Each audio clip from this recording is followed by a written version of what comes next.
guys, I'm PUTSY and welcome back to another vlog. So today is Thursday. By the way, I'm so sorry if you see a lot of flickering lights on my face here because I have a candle right behind my camera. But I want to have the vibe, because I'm going to clean my room a little bit, edit some videos, and just trying to be productive, so hopefully that candle will help. If you saw my last vlog, this vlog is actually going to be like sort of a continuation from that one. The previous one was my very first reading vlog. I'm going to try to read The Sun Is Also a Star by Nicola Yoon, and the second one is Circe by Madeline Miller. I honestly don't know much about what's going to happen in these two books. What I know is just this is a romance contemporary. This one has like Greek mythology in it, so other than that I know close to nothing about these two books. Last night I was able to start reading this one. I'm already on page 51 now, which was kind of fast for me, but this is kind of like an easy and quick book to read. So far from what I can gather, this is about our main character Natasha and Daniel. Natasha is an immigrant in United States. Her and her family got deported because of something that her dad did in the past couple of months. I think he got in trouble with DUI or something, and after that the authority found out that they are actually an undocumented immigrants, so they got deported. They have to go back to Jamaica, and Natasha is not willing to let that go.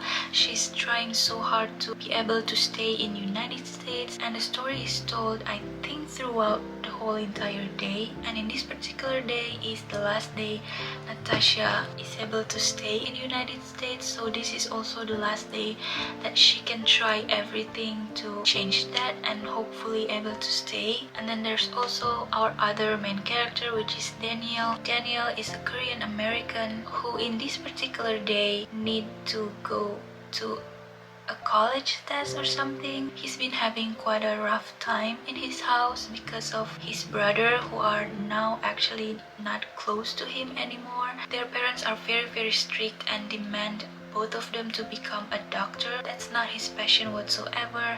So this is like the very last day of him to have some sort of freedom. On his way, he saw this girl who are just being unapologetically herself, singing and kind of dancing mindlessly on the street, and that girl is actually Natasha, and he was very curious about her. He decided instead of going straight to the test, he wanted to follow this girl, which is actually kind of creepy.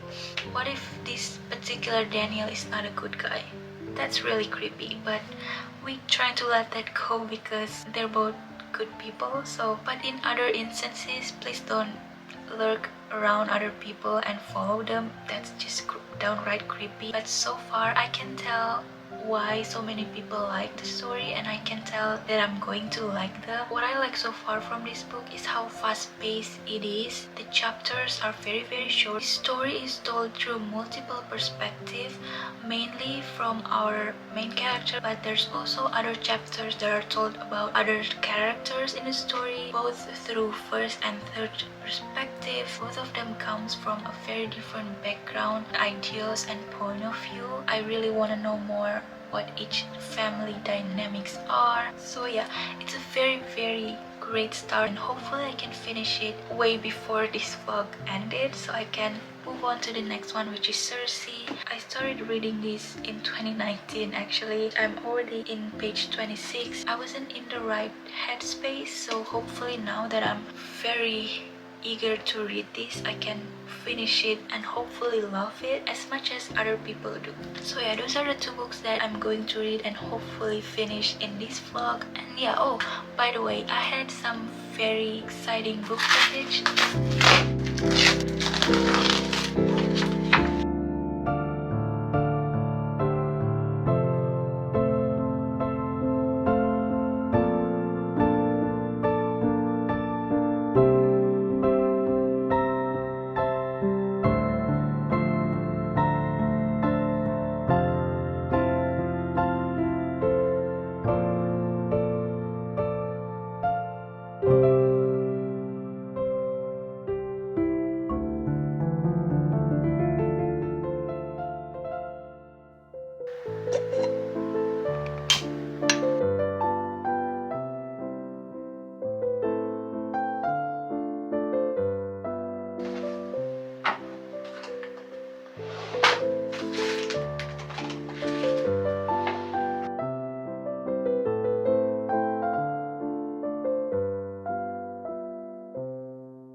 I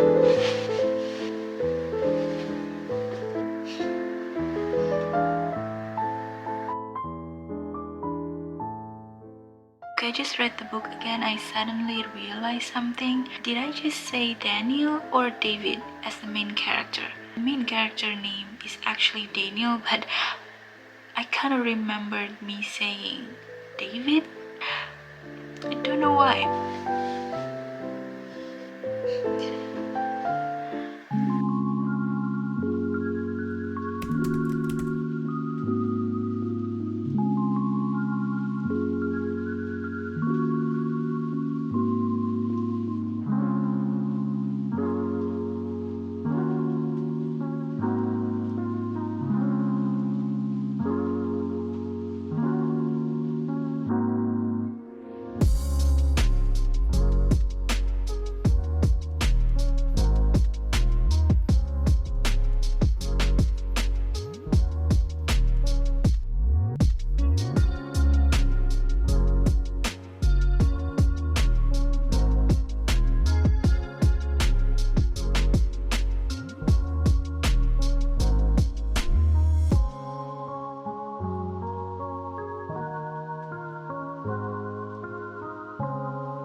Hi, it's the next day and I just washed my hair, which is why my hair looks like this. I'm so sorry for that, but I just want to give you a quick update on where I'm at with this book. I'm currently on page 104. I now know a little bit more about the premise of the story. You know, it gives you that sort of feeling when you watch a very good romantic movie. I know this book has turned into a movie. I have not watched that yet. It's also basically about two different people that could not be more different than one another. Natasha is very scientific, very practical, but Daniel is much more, he loves poet, a lot more passionate than Natasha, and he also thinks with his heart as well. He quite wear his heart on his sleeve. Natasha doesn't even believe in love and fate and all of that, but Daniel does, and he's trying to prove to Natasha that it is possible to fall in love with someone quickly but passionately. She basically asked Daniel to prove that love can be scientifically proven or something, and Daniel was like, well, I knew there was some research already proven that you can love someone if you spend time with each other, asking each other questions, basically have a good, honest conversation. She's not willing to spend time with him because what's the point really? But she also curious about Daniel and this research. I feel like she's willing to do this adventure with Daniel for the whole day because she wants to prove Daniel wrong, but she also maybe want Daniel to prove her wrong. I feel like this adventure with one another that they're going through is going to be very significant, kind of life-changing. Maybe they will realize something in the end, something that they haven't thought about before. If it happens in real life, I will be like, is it really possible to happen? But at the same time, the way Nicola wrote this made it feel like it's possible to happen in real life.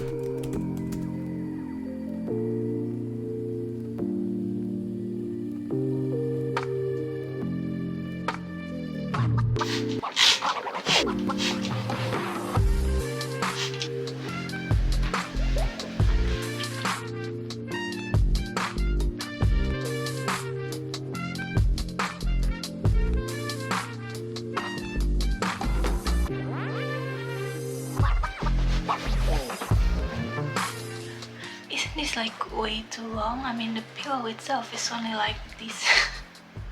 I bought the pillowcase from IKEA, but I guess I should have bought the pillow from IKEA as well because apparently it doesn't fit the regular size pillow, at least the one that I have, so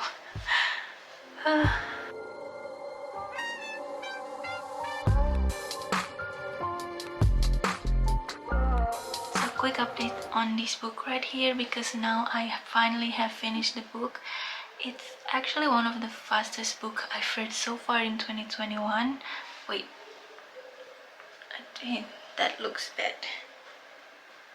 I really like this book way more than I thought I would. I mean, I kind of know going in that I will probably like the book because I've heard nothing but amazing things about this one. It's not just a regular story about a girl and a boy falling in love in a day. It's not just a regular shallowy kind of insta love type of thing. This book has much more depth in it. It also touched on so many different important things about race and how hard it is growing up in like dual background, about identity, family, about love, and about life in general. Like I said, I love the fact that this book is so fast-paced. I mean, the whole thing happened in a day, and the chapters itself is like really short. As you can see, some of the pages even only have like one page each. There are some chapters mainly focusing about some important topics, which I really like. This book reminds me just how important it is to have representation through art or entertainment, through books, movies, because it's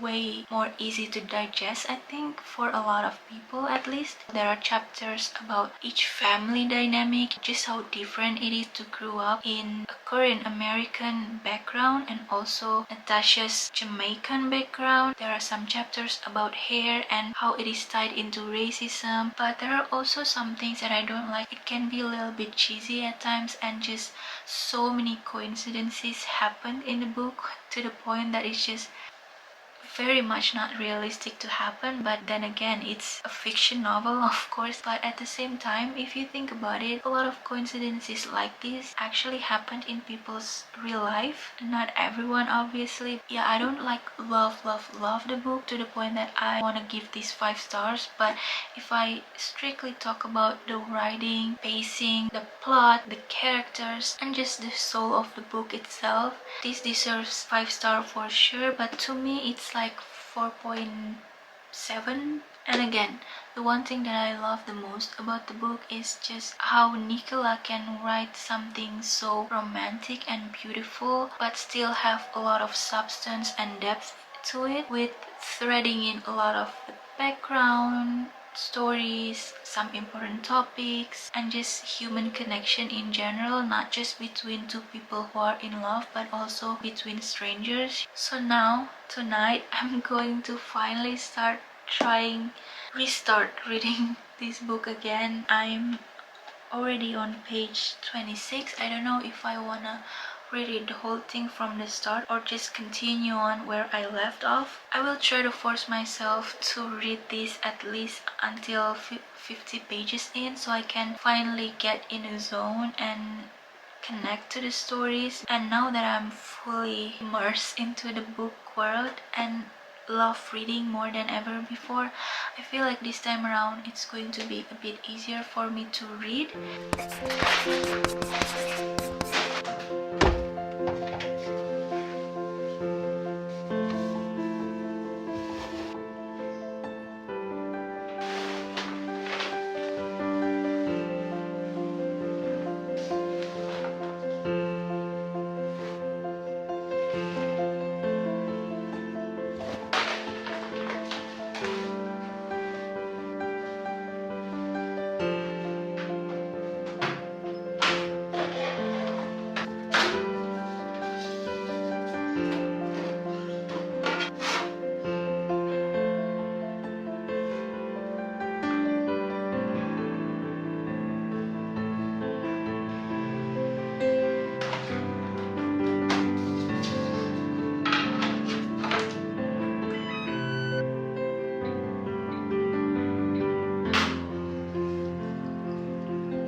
Okay, it's actually been a couple of days. It's actually been a couple of days since I last filmed anything, which is really bad for a vlog. I have cut my hair, as you saw from the footage. It's been like more than a year since the last time I went to a hair salon or anything. Basically since the end of 2019, and my hair grew out like crazy. Chop them off, like a lot of them, because my hair is getting really dry and fragile. My hair just kept falling off, especially when I wash my hair. Literally like almost this much comes off. Now we're not really in a lockdown, things are getting a little bit safer, and there's a lot of safety precautions and all of that, so I decided to finally took the plunge and cut my hair. I was really scared to go in. I've been having like really long hair for more than 10 years now, and by no means this is short. It's like medium length, I would say, but at least for me this is quite short because I rarely have this short of hair.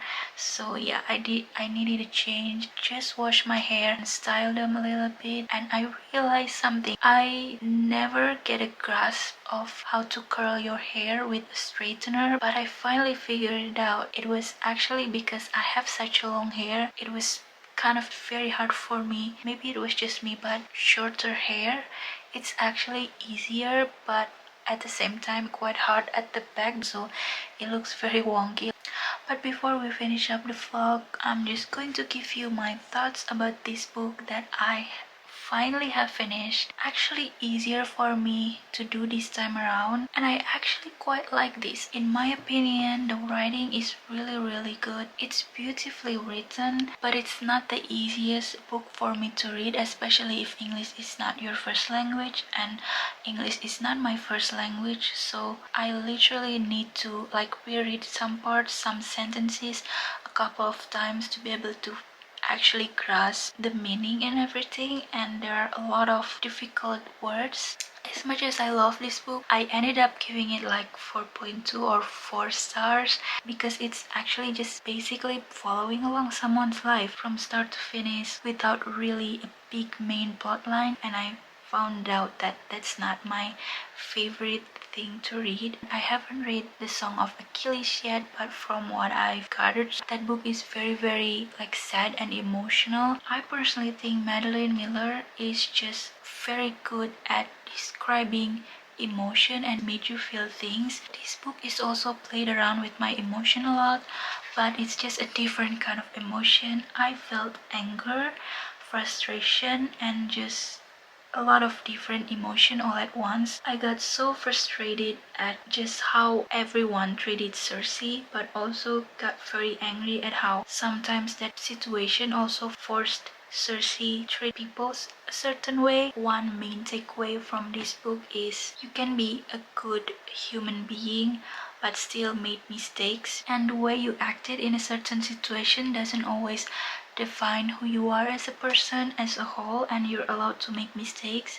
The most important thing is how you learn, how you can grow from that and everything. I wasn't always agree with how Circe reacted to certain situation because as you read the book you notice some really shitty things that she did to some people. In some case it is kind of justified, but at the same time there's a lot of other ways that you can do for those certain situation as well. I mean, I understand why she did all the things she did, and you also learn just about people in general, the way they can be really good to you because they're just good people, or sometimes they acted good to you because they need something from you. I also love Circe as a character because despite all her wrongs and her mistakes, she's still a very good, strong female character, and I just love seeing her grow, learning how to live by herself, accepting her power, control her power, accepting her strength. And she finally learned how to be independent and not dependent on other people to realize her self-worth and everything. I mean, it's about guts and things that happened centuries ago. Seeing how men treated women in back then, it just makes me very angry, but still there are a lot of them that still kind of relatable in today's society, which is just makes me mad and frustrated. I think that just shows how much Madeline Miller is so good at creating the scene, play with your emotion really well. She's great, I think, and this makes me even more excited to read the Song of Achilles because I think that book is even better than Circe, and I love Greek mythology. But yeah, that's it for me. I'm going to finish up this vlog here. I hope you enjoy this. I don't know if this is interesting or not at all. Yeah, subscribe to my channel, give this video a thumbs up if you like it, and thank you guys so much for watching. I hope I can see you in my next video. Bye guys.